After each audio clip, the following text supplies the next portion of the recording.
Voilà, il est déjà 13h02, nos invités sont là. Monsieur Laverdier, bonjour. Bien, bonjour. Porte-parole du mouvement KBM. Madame Eliane Guiogou, bonjour. Bonjour. Vice-présidente de la Commission Affaires sociales et insertion à Cap Excellence, c'est une politique. Et Madame Nelly Cavard, bonjour. Bonjour. C'est Cavard ou Cavaré? Cavaré. Cavaré, excusez-moi, responsable du service coordination des interventions sociales. Elles sont là parce qu'il va y avoir une projection, c'est demain? Vendredi. Alors, donnez-nous quelques explications, parce que ça, je disais que ça s'appelait l'exclusion, et il y a un autre nom. Alors, tout à fait. Donc, effectivement, c'est un ciné-débat qui s'appelle donc l'exclusion, ici on en parlait, mais avec la projection du film L'Homme Vertige. Oui. Vous avez vu le film, non? Oui, tout à fait. Mais alors, deux petits mots quand même, non, sans entrer dans tout le détail, de quoi ça parle?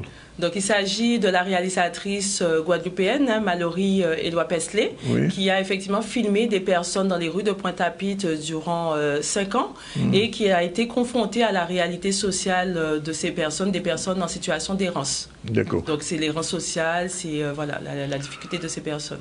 Alors, Madame Guiogou, vous êtes vice-présidente de la Commission d'affaires sociales, donc c'est CAS, etc. J'ai eu l'impression depuis 5 ans, justement, qu'il y a de plus en plus de SDF en Guadeloupe, enfin dans la région pointoise. Alors, beaucoup plus de SDF dans la région pointoise, mais je dirais même en Guadeloupe. Oui.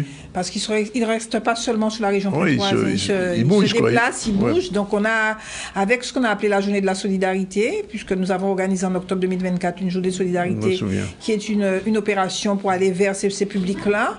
Et nous avons compté plus de 307 sur le territoire de la Guadeloupe. Combien? Plus de 307, oui, c'est le chiffre. Wow. Sur le territoire de la Guadeloupe. Et notamment sur le territoire de Cap Excellence, plus d'une centaine. Ouais. Donc la forte concentration, effectivement... C'est la précarité qui se développe alors? Mais la précarité se développe non pas pour ce public seulement. Oui. La précarité se développe en Guadeloupe. En général. De manière générale, puisque nous vivons des situations très difficiles. Hein. Les gens sont de plus en plus en grande difficulté aujourd'hui. Donc là, je dis que les CCAS interviennent et c'est vrai que c'est une difficulté aussi pour les maires, puisque les maires sont présidents de CCAS. Les CCAS ont une subvention municipale et aujourd'hui, quand on sait que les dotations globales des collectivités sont en diminution, donc les maires sont en train de se battre aujourd'hui, je dis, pour tenir la corde, pour pouvoir donner à leur CCAS les moyens de pouvoir répondre à ces difficultés.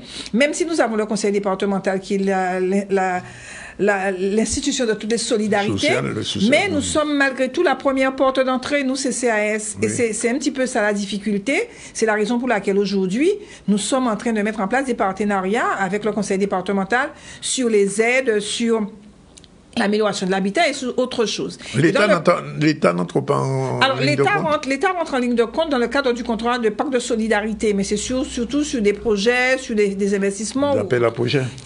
D'accord. Et beaucoup d'appels à projets. Et au niveau de nos CCAS en Guadeloupe, pas plus qu'en Guadeloupe qu'ailleurs, le problème d'ingénierie se pose. Mais là, c'est dans le cadre de Cap Excellence. Nous avons, sur le territoire de Cap Excellence, dans le cadre de la lutte contre les grandes exclusions, qui est aujourd'hui une priorité pour le président de Cap Excellence, Éric Jalton. Donc, nous avons travaillé dans la commission ces actions d'ailleurs, pas celle-là seulement. Et aujourd'hui, ça tombe après nommé, comme je le disais tout à l'heure, avec la visite de la ministre sur le schéma territorial de prise en charge des grands marginaux que nous avons signé hier. La ville des Abîmes l'a signé comme Pointe-à-Pitre et Basse-Terre, où nous allons mettre en place des actions concernant la prise en charge de ces personnes qu'on appelle aujourd'hui SDF, mais je dirais les personnes qui sont sans abri. Et dans le cadre de cette action, nous avons donc le film, mais les mairies, notamment Abîmes et Pointe-à-Pitre, vont aussi mettre en place des lieux d'hygiène et des lieux d'habillement. Alors justement, Madame Cavaré, alors il y aura le film, il y aura un débat. Bon, j'imagine que le film ne suffira pas, mais enfin, c'est une première action. Alors, l'idée, effectivement, comme disait Mme Guiogou, ça s'inscrit dans le droit fil, en fait, des actions aujourd'hui menées par les pouvoirs publics.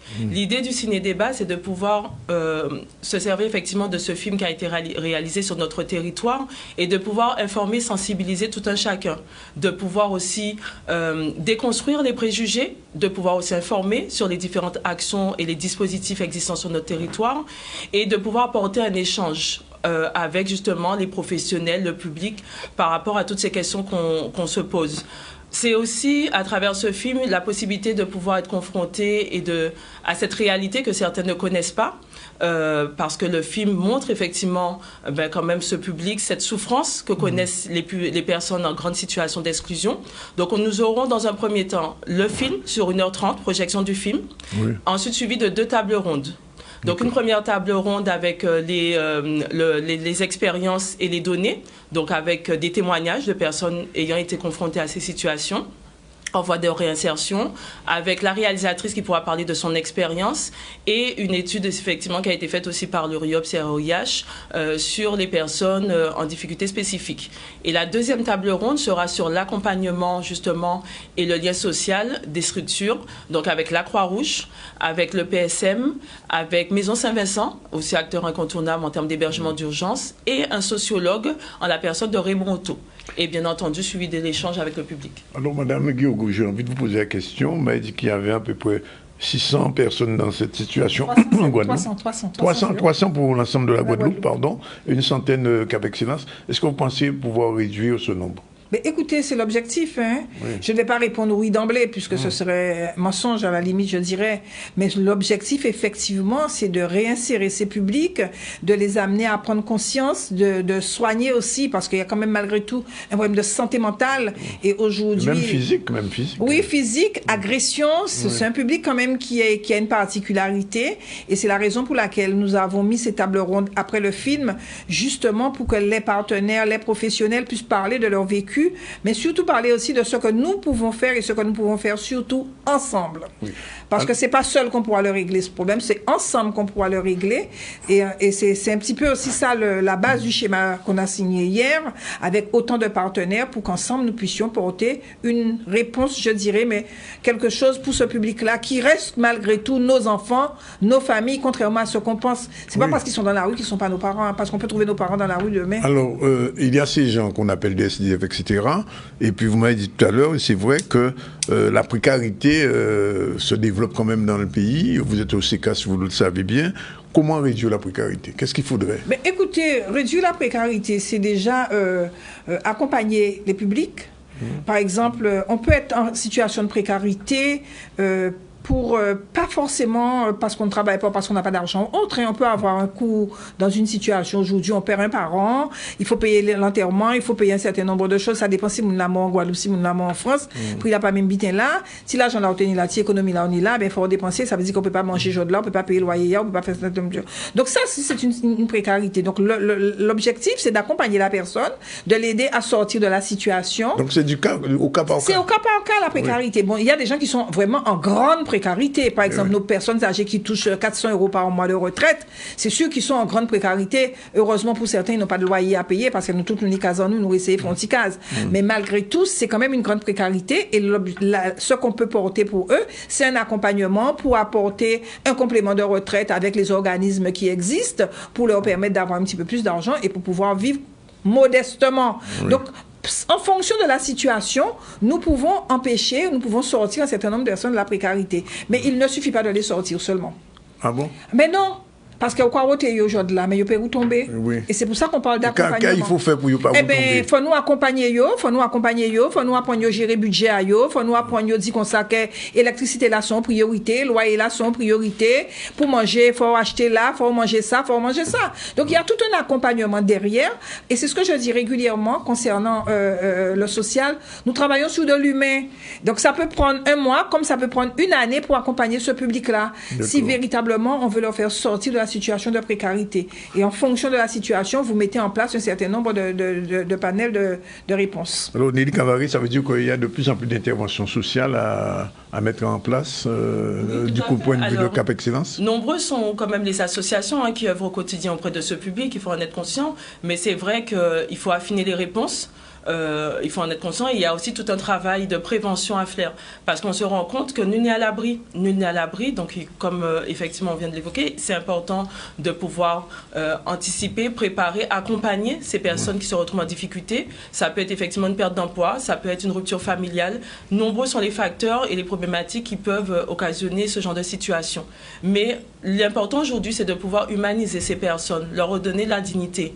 Parce qu'effectivement, on est conscient des problèmes de sécurité et autres, mais ce sont des personnes à partir et qu'il faut pouvoir accompagner, aider pour pouvoir les réinsérer. Et vous verrez, lors de cette manifestation, nous aurons des témoignages de personnes qui ont traversé ces situations et qu'aujourd'hui ont réussi à s'en sortir grâce à l'accompagnement qu'on a pu mettre en place. Bien. Alors, rendez-vous donc à salle... Alors oui, pour finir, je dirais effectivement, rendez-vous vendredi, donc quelle heure, à partir de 17h30, oui, à la salle Georges Tarrer. Oui. C'est important que nous puissions venir ensemble, échanger, se mobiliser, oui, autour effectivement afin d'apporter des réponses concrètes autour des problématiques de ces personnes. Et des tables rondes, Madame Guiogou? Ce sera après le oui, film? Alors, après le film même ou bien après? Après le film, il y aura oui, les tables rondes. Après oui, le film. Parce que le film va nous permettre justement de... C'est une entrée en matière, je dirais. D'accord. C'est une entrée en matière. Et après, on va discuter justement de ce qu'il est possible de mettre ensemble. Mais nous attendons nombreux les partenaires, la population, les élus surtout, pour qu'on puisse vraiment avancer sur ce dossier sensible et ce dossier important, je dirais, au niveau de la Guadeloupe. Alors, comment dit-moi qui gouvernement Navarre, est-ce que comment j'ai fouillé après?